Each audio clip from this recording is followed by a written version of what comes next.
सारी जिंदगी के कांटे समाप्त हो जाते हैं। फुलेरा दूज कहते हैं भगवान शंकर शिव के मस्तक पर, पिंडी पर, शिवलिंग पर धतूरा पहली बार चढ़ाया गया तो फुलेरा दूज का दिन था। इसलिए शिव महापुराण की कथा कहती है जिस दिन कोई मुहूर्त नहीं हो, कोई काम नहीं हो, उस दिन केवल फुलेरा दूज के दिन आप किसी भी दुकान का, व्यापार का, व्यवसाय का, जन्म का, आदि का कोई भी मुहूर्त कर लो, वो कभी ठप नहीं हो सकता, वो बढ़कर ही चलेगा।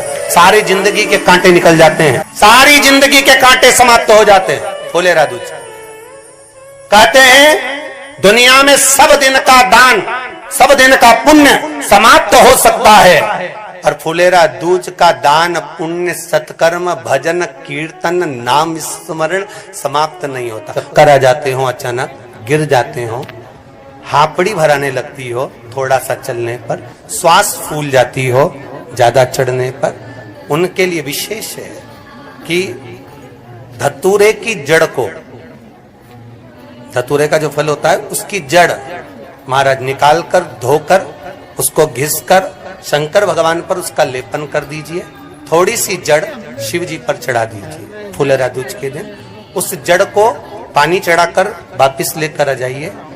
जो मिर्गी का मरीज होता है, जिसको दमे की शिकायत होती है, श्वास की होती है, चलने में हापड़ी भरा जाती हो, फुलेरा दूज के दिन दोपहर के समय पर उसको वो जड़ केवल 3 या 4 बार सुगंध में सुंगा दी जाती है तो मिर्गी की बीमारी समाप्त हो जाती है, और जिसको दमा श्वास फूलता है उसको भी आराम लग जाता है। फुलेरा दूज के दिन उसके लिए नित्य आनंद का सुख दे जाती है। और भी ध्यान दें, जिसको बहुत भारी बीमारी हो, डॉक्टर कह रहे हैं कि ऑपरेशन की जरूरत है, ऑपरेशन कराना पड़ेगा, गांठ हो गई है, ये हो गया है, वो हो गया है, निवेदन है एक धतूरा फुलेरा दूज के दिन भगवान शंकर के शिवलिंग पर समर्पित करें, और 5 बेलपत्र नंदीश्वर भगवान पर अर्थात भगवान नंदी पर समर्पित करें। जीवन में कितनी बड़ी भी बीमारी होगी वो आगे नहीं बढ़ सकती, ऑपरेशन की जरूरत नहीं पड़ सकती, वो केवल फुलेरा दूज पर होगा,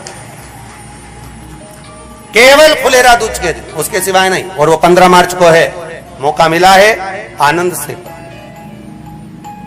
धतूरा होता है विषैला, कैसा होता है? विषैला, बहुत विष होता है धतूरे के अंदर। पर महाराज भगवान शिव को वो समर्पित किया जाता है जैसे पार्वती जी को लगा जब कोई साथ नहीं दे रहा, पार्वती जी को लगा जब कहीं से सुख का अनुभव नहीं हो रहा, आनंद का अनुभव नहीं हो रहा, पार्वती जी ले गई धतूरा, पार्वती मैया ले गई उस बेलपत्र को शिव को। और प्रयास करना, अगर दुख है तो एक धतूरा समर्पित कर कर 1 लोटा पानी अवश्य समर्पित कर।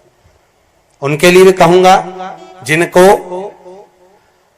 शरीर में दाद हो जाती है, खाज हो जाती है, या खुजलियों का क्रम हो जाता है, उनके लिए भी महाराज धतूरे का पानी, धतूरा 1 लोटे में डाल दो, पानी रख दो उसमें, उसके अंदर थोड़ा सा चंदन डालकर वो पानी शिव जी को समर्पित कर दो। वही पानी को लेकर आ जाइए और कुछ देर तक शरीर में लगाकर बैठ जाइए महाराज। वो केवल फुलेरा दूज का है महाराज, उसको शरीर में लगाकर थोड़ी देर बैठ जाइए, 15-20 मिनट तक। शरीर के अंतर्गत कोई वस्त्र ना हो, उस वस्त्र को उतार कर उसको लगाकर बैठ जाओ। 2.5 से 3 महीने में दांत खाज, किसी भी चर्म रोग होगा वो धीरे धीरे समाप्ति की ओर हो जाएगा। महाराज फुलेरा दूज का महत्व शास्त्र कहता है, भले इसको छुपाकर रखा गया हो शास्त्रों के अनुसार, पर इसकी महत्व का, जो दुकान, जो व्यापार, जो व्यवसाय, और पहले भी आपको कहा, मान लो आप शिवरात्रि के दिन रात को भगवान शंकर को धतूरा चढ़ाते हो व्यापार व्यवसाय के लिए, और वो धतूरा आप शिवरात्रि के दिन सुबह 4 बजे से पहले नहीं बांध सकते, तो उस धतूरे को फुलेरा दूज के दिन लाल वस्त्र में बांधकर अपने व्यापार वाली जगह पर बांध दो। जीवन में कभी व्यापार नीचे नहीं जाएगा, बढ़ता ही चला जाएगा। और उनके लिए भी निवेदन करूंगा जिनके यहाँ कर्जा बहुत है, बहुत कर्जा है, चूक ही नहीं रहा, पैसा ही नहीं रहा, व्यापार चले तो कर्जा चूके, उनके लिए भी निवेदन करूंगा। एक धतूरा बेलपत्री के पेड़ के नीचे शिवलिंग का निर्माण कर कर फुलेरा दूज के दिन उस धतूरे को अपनी कामना कर कर हल्दी में भिंगोकर उसको भगवान शंकर को समर्पित कर दीजिए अपनी कामना कर कर। उसी हल्दी की 1 बिंदी अपने साथ में रुमाल में लगाकर अपने व्यापार व्यवसाय की जगह पर लेकर जाइए। कर्जा धीरे धीरे धीरे धीरे जब चूकेगा, जब लक्ष्मी आएगी, तो लक्ष्मी की वृद्धि भी वो करता महाराज। ये फुलेरा दूज के उपाय। लेकिन माँ जगतजननी जगदम्बा अम्बा स्वयं भगवान शंकर को मौन होकर देख कर विलापित होती है, नैनों से नीर बहता। शिव को हुआ क्या, शंकर को क्या हुआ है, योगड़दानी को हुआ क्या।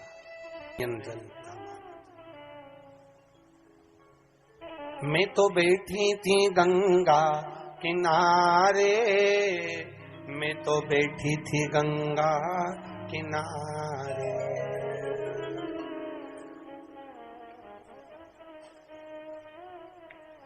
ऐसा धक्का दिया ओ भोलेनाथ, दिल तुझको दिया ओ भोले। भगवान शिव ओगड़दानी, त्रिकालदर्शी, कैलाशी, अविनाशी, इस चित्तवृत्ति के मन की बात को धारण करने वाले।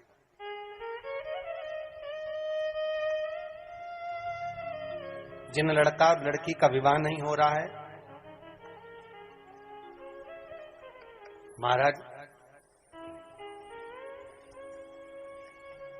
विवाह के लिए बहुत परेशान हो गए, उनके लिए भी 5 बेलपत्र, 1 धतूरा, 5 शमी पत्र अशोक सुंदरी वाले स्थान पर, चाहे मंगल हो, चाहे राहु हो, चाहे केतु हो, सारे ग्रह भले अनुकूल है नहीं है, प्रतिकूल है नहीं है, वो अपने अनुसार उसको लेकर शमी पत्र, बेलपत्र और धतूरा हाथ की हथेली में रखकर, जिसका मंगल विवाह नहीं हो रहा, बहुत कष्टप्रद है, हाथ में रखकर अशोक सुंदरी, अशोक सुंदरी का स्थान सबको मालूम है ना, भगवान शंकर की जलाधारी पर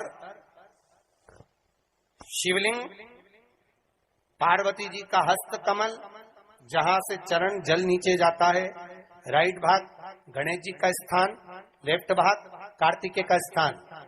जलाशय में से, जलाधारी में से जो जल नीचे गिरता है बूंद बूंद, तो शंकर भगवान की 5 लड़कियां, जया, विषहरा, सामरीवारी, दोतली और देव, शंकर जी की 1 लड़की और अशोक सुंदरी 6 नंबर की, उसका स्थान।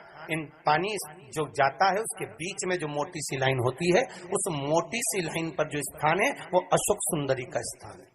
किसका स्थान है? अशोक सुंदरी। शंकर भगवान का संपूर्ण परिवार, जलाधारी माता पार्वती जी का हस्तकमल, चरण, राइट में गणेश जी, लेफ्ट में कार्तिकेय जी, बीच में अशोक सुंदरी, और ऊपर से जो 1-1 बूंद पानी गिरा रहा है वो है शंकर भगवान की 5 लड़कियां, जया, विषहरा, सामरीवारी, दोतली और देव, शिव की 5। तो जिनका विवाह नहीं हो रहा, अशोक सुंदरी वाली जगह पर हाथ में लेकर वो धतूरे के साथ शमी पत्र, बेलपत्र समर्पित करें और बाबा से निवेदन करें, बाबा आपकी कामना पूर्ण, फुलेरा दूज करें। अशोक सुंदरी पर जो धतूरा चढ़ता है, वैसे तो अशोक सुंदरी पर धतूरा बहुत कम चढ़ता है, केवल एक फुलेरा दूज का दिन ही ऐसा होता है जिस दिन अशोक सुंदरी वाली जगह पर धतूरा चढ़ता है।